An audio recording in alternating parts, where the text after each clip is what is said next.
Assalamualaikum warahmatullahi wabarakatuh. Perkenalkan, nama saya Lestari dengan NIM A1A1230010.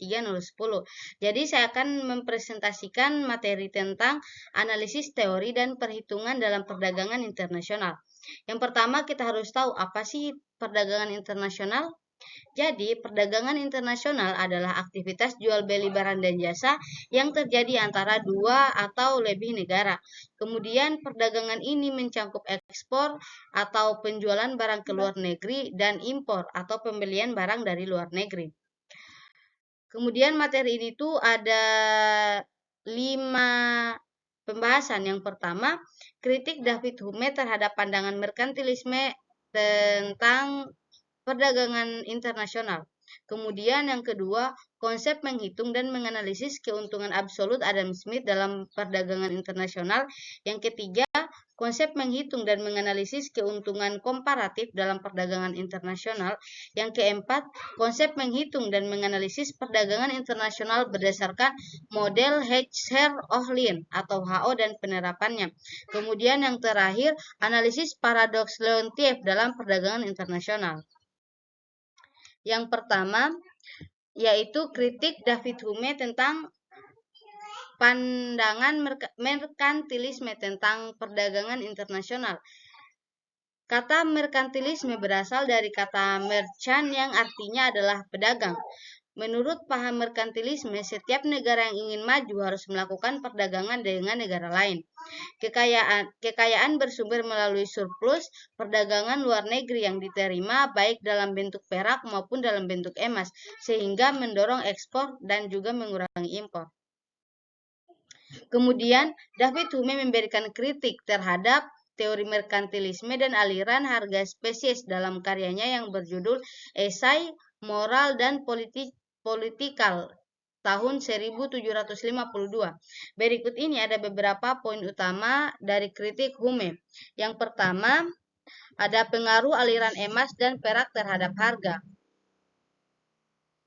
Hume berpendapat bahwa tidak ada keuntungan jangka panjang dari aliran emas dan perak yang berlebihan ke dalam suatu negara. Ia menjelaskan bahwa ketika sebuah negara menerima emas dan perak dalam jumlah yang besar, dapat mengakibatkan surplus perdagangan. Hal tersebut akan menyebabkan inflasi di negara tersebut.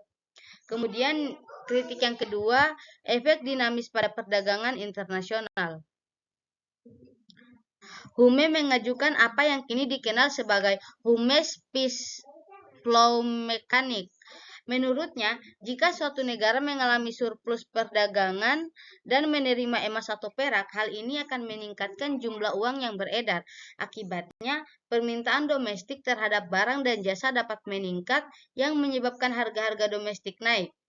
Kemudian kritik yang ketiga, penolakan terhadap pandangan emas sebagai kekayaan. Hume juga mengkritik pandangan merkantilisme yang menyatakan bahwa emas dan perak adalah satu-satunya bentuk kekayaan. Menurutnya, kekayaan sebenarnya terletak pada kemampuan suatu negara untuk memproduksi barang dan jasa secara efisien, bukan pada kepemilikan logam mulia. Kemudian kritik yang keempat, penekanan pada perdagangan bebas. Hume cenderung mendukung ide perdagangan bebas dan mengkritik kebijakan merkantilisme yang berfokus pada proteksionisme dan pembatasan perdagangan.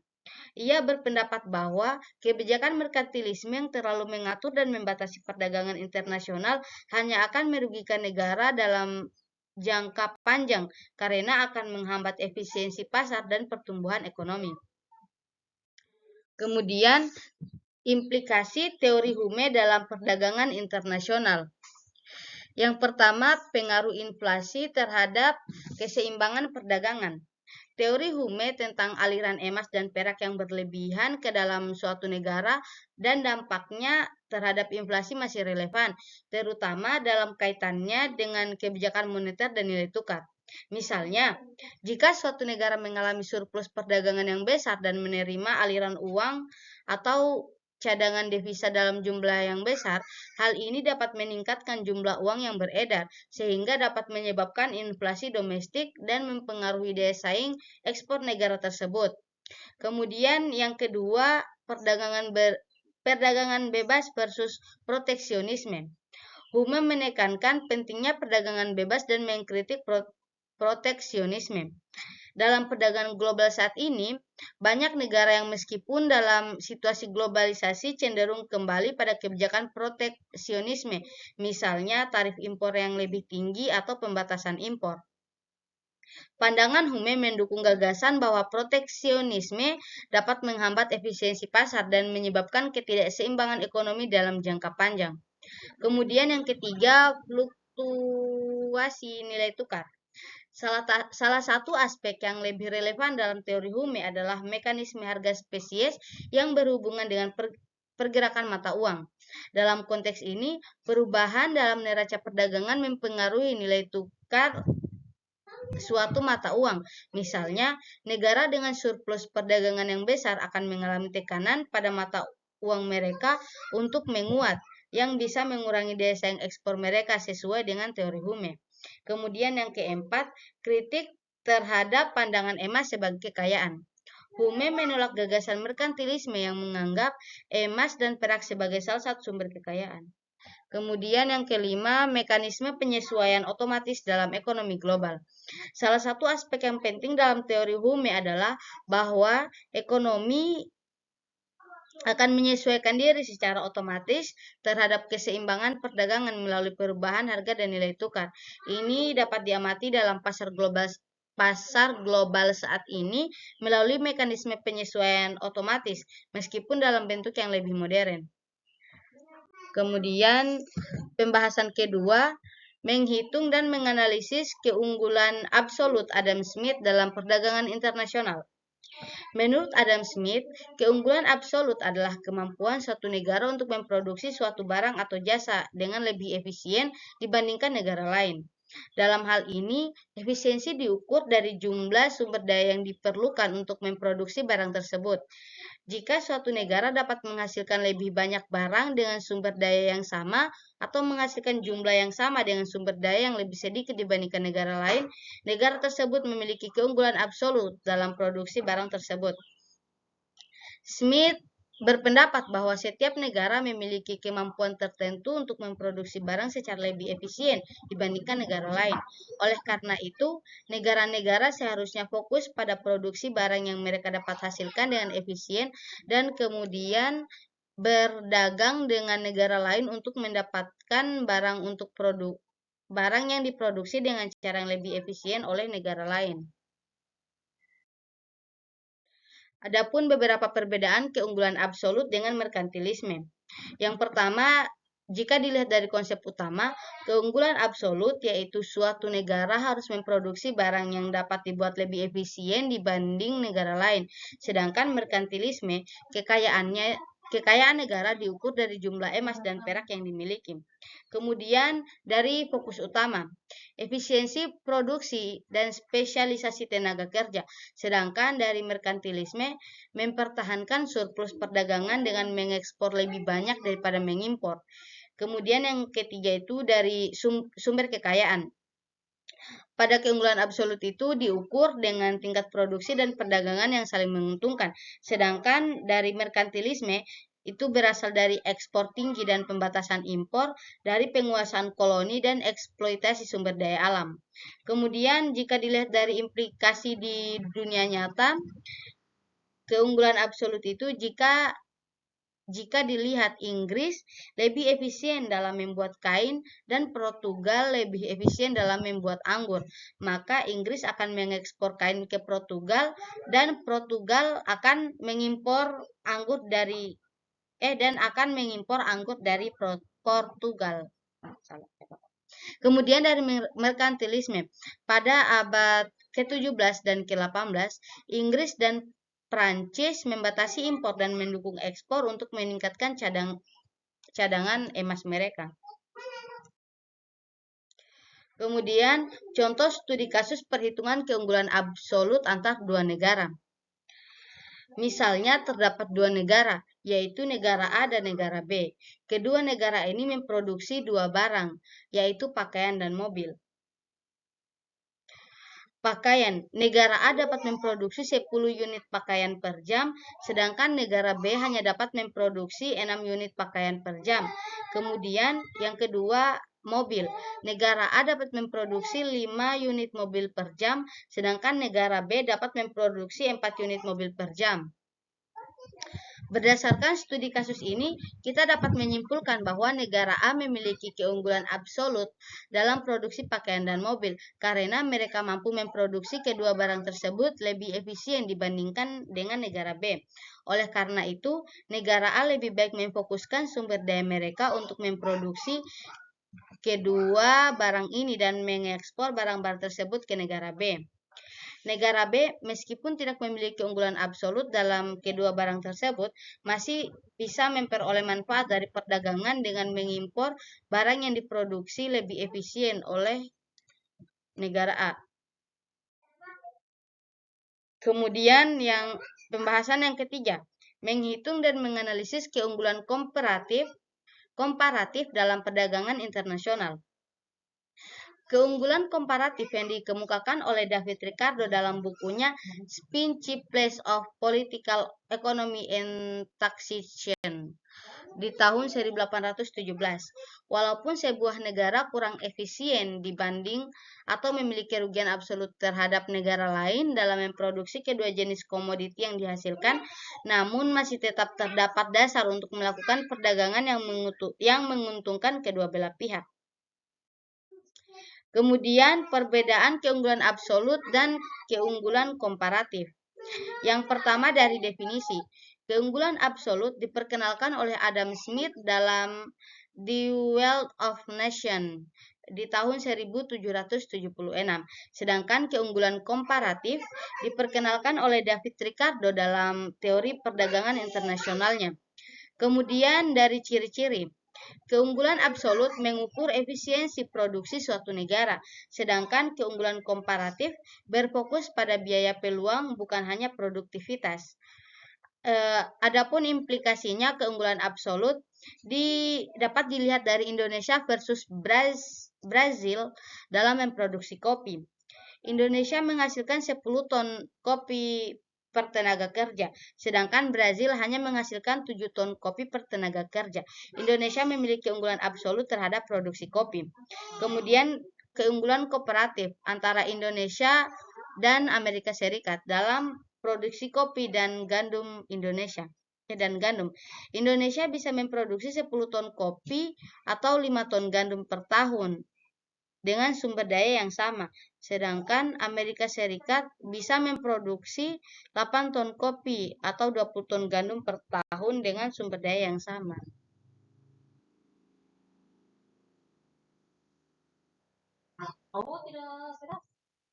Kemudian pembahasan selanjutnya yaitu menghitung dan menganalisis perdagangan internasional berdasarkan model Hertz-Ohlin atau HO dan penerapannya.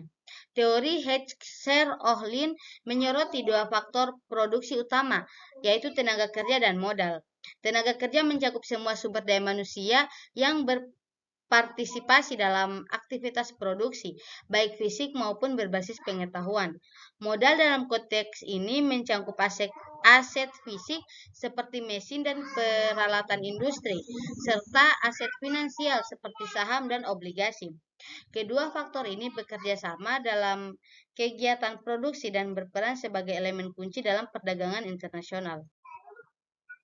Adapun perbedaan antara teori HO dengan teori keunggulan komparatif. Teori HO menjelaskan perdagangan berdasarkan perbedaan faktor produksi atau modal dan tenaga kerja yang dimiliki oleh setiap negara. Sedangkan keunggulan komparatif didasarkan pada perbedaan produktivitas tenaga kerja dalam memproduksi barang. Kemudian yang kedua, teori HO, negara akan mengekspor barang yang produksinya intensif terhadap faktor produksi yang melimpah dan mengimpor barang yang produksinya intensif terhadap faktor yang langka. Sedangkan kalau keunggulan komparatif menggunakan konsep biaya peluang untuk menjelaskan bahwa suatu negara sebaiknya mengekspor barang yang dapat diproduksi dengan biaya relatif lebih rendah dibandingkan negara lain. Adapun contoh studi kasus perhitungan dan analisis perdagangan berdasarkan faktor produksi. Berdasarkan faktor produksi, Cina memiliki keunggulan dalam modal, teknologi, dan infrastruktur manufaktur, sehingga mampu memproduksi barang elektronik dengan biaya lebih rendah dan efisien. Indonesia memiliki tenaga kerja banyak tetapi kurang terampil, sehingga lebih berfokus pada perakitan dan konsumsi produksi elektronik daripada produksi komponen inti. Kemudian, penerapan model HO dalam perdagangan internasional modern. Dalam konteks modern, negara maju yang kaya akan modal dan teknologi mengekspor barang berteknologi tinggi, misalnya pesawat, semikonduktor, dan layanan keuangan. Negara berkembang yang kaya akan tenaga kerja mengekspor barang padat karya, misalnya tekstil, produk agrikultur, dan manufaktur sederhana. Kemudian materi terakhir atau materi kelima yaitu menganalisis paradoks Leontief dalam perdagangan internasional. Paradoks Leontief adalah sebuah temuan empiris dalam ekonomi internasional yang bertentangan dengan prediksi model Heck-Sher-Ohlin atau HO. Model HO mengatakan bahwa suatu negara akan mengekspor barang yang menggunakan faktor produksi yang berlimpah di negara tersebut dan mengimpor barang yang menggunakan faktor produksi yang relatif langka. Namun, pada tahun 1953, Wassily Leontief menemukan hasil yang mengejutkan saat menganalisis data perdagangan Amerika Serikat.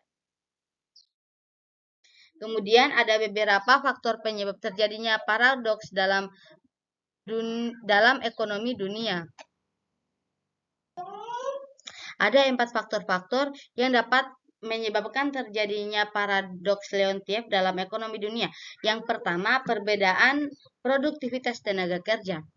Negara maju seperti Amerika Serikat memiliki tenaga kerja yang lebih produktif karena tingkat pendidikan, keterampilan, dan teknologi yang lebih tinggi. Barang yang tampaknya padat karya sebenarnya menggunakan tenaga kerja berkualitas yang tinggi dan lebih efisien, sehingga tetap memiliki nilai ekspor yang tinggi. Faktor kedua yaitu peran sumber daya alam. Banyak negara yang mengimpor barang yang padat modal tetapi sebenarnya lebih bergantung pada sumber daya alam, bukan modal fisik. Misalnya, Amerika Serikat mengimpor produk seperti minyak dan mineral yang membutuhkan eksploitasi sumber daya alam dalam jumlah yang besar. Kemudian, faktor yang ketiga yaitu kebijakan perdagangan dan proteksi.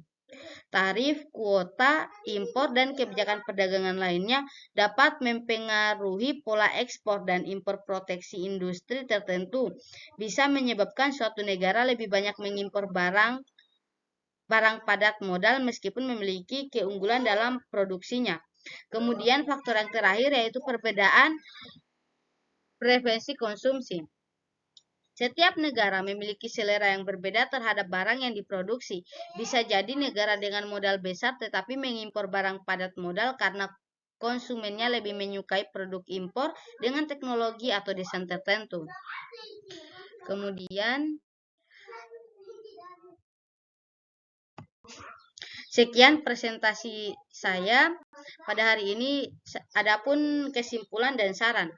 Yang pertama kesimpulannya yaitu teori Ricardo dan Heck-Sher-Ohlin menjelaskan pola perdagangan global berdasarkan produktivitas, teknologi, dan faktor produksi. Studi kasus Indonesia dan Cina menunjukkan perbedaan keunggulan dalam industri elektronik. Implikasi kebijakan mencangkup liberalisasi perdagangan, proteksionisme strategi, investasi sumber daya manusia dan teknologi, serta kerjasama regional untuk daya saing global. Adapun sarannya untuk peneliti selanjutnya, yaitu penelitian lanjutan dapat mengkaji dampak kebijakan perdagangan, peran teknologi, efektivitas diversifikasi ekonomi, dan dinamika geopolitik terhadap daya saing negara berkembang. Pendekatan berbasis data diharapkan membantu perumusan strategi dan perdagangan yang berkelanjutan. Sekian presentasi dari saya, lebih dan kurangnya mohon dimaafkan. Wassalamualaikum warahmatullahi wabarakatuh.